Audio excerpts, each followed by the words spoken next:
தமிழ்நாடு முழுவதும் சுங்கச்சாவடிகளில் கட்டணம் உயர்த்தப்பட்டுள்ள நிலையில் கோவை சேலம் தேசிய நெடுஞ்சாலையில் உள்ள விஜயமங்கலம் சுங்கச்சாவடியில் இருந்து நேரலையில் இணைகிறார் செய்தியாளர் குணசேகரன். குணசேகரன், அங்கு நிலவரம் எப்படி இருக்கு? வாகன ஓட்டிகள் என்ன சொல்றாங்க? தேசிய நெடுஞ்சாலை ஆணையத்தினுடைய கட்டுப்பாட்டில் இருக்கக்கூடிய தேசிய நெடுஞ்சாலை சுங்கச்சாவடிகளில் ஆண்டுக்கு ஒரு முறை கட்டணம் உயர்த்தப்படுகின்றது. 1992ஆம் ஆண்டிற்கு பிறகு அமைக்கப்பட்ட சுங்கச்சாவடிகளில் ஏப்ரல் 1ஆம் தேதியும், அதேபோல் 2008க்கு பிறகு அமைக்கப்பட்டிருக்கக்கூடிய சுங்கச்சாவடிகளில் செப்டம்பர் 1ஆம் தேதியும் இந்த கட்டண உயர்வு என்பது நடைமுறைக்கு வருகிறது. அதன்படி ஒரு 20க்கும் மேற்பட்ட சுங்கச்சாவடிகளில் தமிழ்நாடு முழுவதும் இந்த கட்டண உயர்வு அமலுக்கு வந்திருக்கின்றது. அதன்படிதான் கோவை சேலம் தேசிய நெடுஞ்சாலையில் ஈரோடு மாவட்டம் பெருந்துறை அருகே இருக்கக்கூடிய விஜயமங்கலம் சுங்கச்சாவடியிலும் இந்த கட்டண உயர்வு என்பது அமலுக்கு வந்திருக்கின்றது.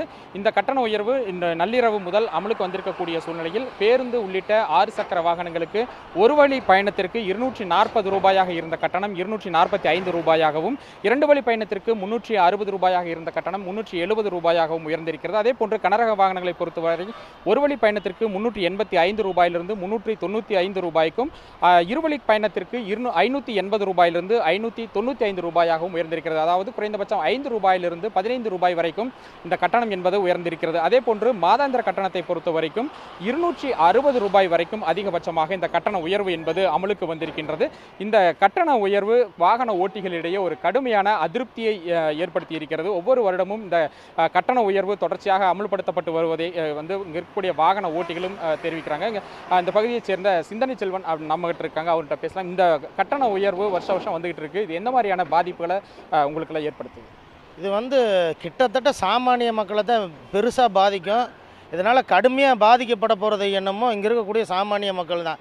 ஏன்னா வருஷம் இந்த சுங்கச்சாவடிகளோட கட்டணம் ஏறிக்கிட்டே தான் இருக்குது. இங்கே சுங்கச்சாவடிகளே இருக்கக்கூடாதுங்கிறதா நிலைப்பாட்டில் இருக்கிறோம். ஆனால் இந்த பகுதியை பொறுத்த வரைக்கும் கிராமப்புறங்கள்லேருந்து பல்வேறு சாலைகளில் இன்னும் பாலமே கட்டலை. அது இல்லாமல் இங்கே இருக்கக்கூடிய இணைப்பு சாலைகளும் தரமானதாக இல்லை. அப்படி இருக்கிற சூழலில் இப்போ இவங்க சுங்கச்சாவடி கட்டணத்தை ஏற்றி இருக்கிறாங்க.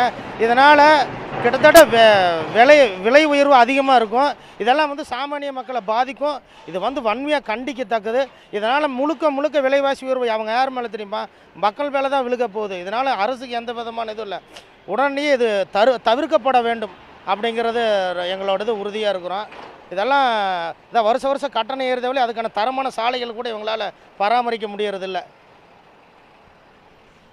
நிச்சயமாக இப்போ இவர் சொன்னதை போன்றுதான் இங்கே இருக்கக்கூடிய சாலைகளுடைய தரம் உயர்த்தப்படவில்லை. அதே போன்று உரிய தேவையான இடங்களில் மேம்பாலம் அமைக்கப்படவில்லை, இணைப்பு சாலைகள் முறையாக இல்லை, அடிக்கடி விபத்துகள் நடைபெறுகின்றன உள்ளிட்ட பல்வேறு குறைபாடுகள் இருக்கக்கூடிய சூழ்நிலையில் சாலையினுடைய தரத்தை மேம்படுத்தாமல் சுங்க கட்டணத்தை மட்டும் ஆண்டுதோறும் உயர்த்தி கொண்டே செல்வது எந்த வகையில் நியாயம் என்பதுதான் வாகன ஓட்டிகளினுடைய ஒரு கேள்வியாக இருக்கிறது. சுங்கச்சாவடிகளையும் முழுமையாக அகற்ற வேண்டும் என லாரி உரிமையாளர்களும் பொதுமக்களும் கோரிக்கை விடுத்து வரக்கூடிய சூழ்நிலையில் இதுபோன்ற ஒரு கட்டண உயர்வு என்பது இங்கே இருக்கக்கூடிய பொதுமக்களிடமும் வாகன ஓட்டிகளிடமும் ஒரு அதிருப்தியை ஏற்படுத்தி இருக்கிறது.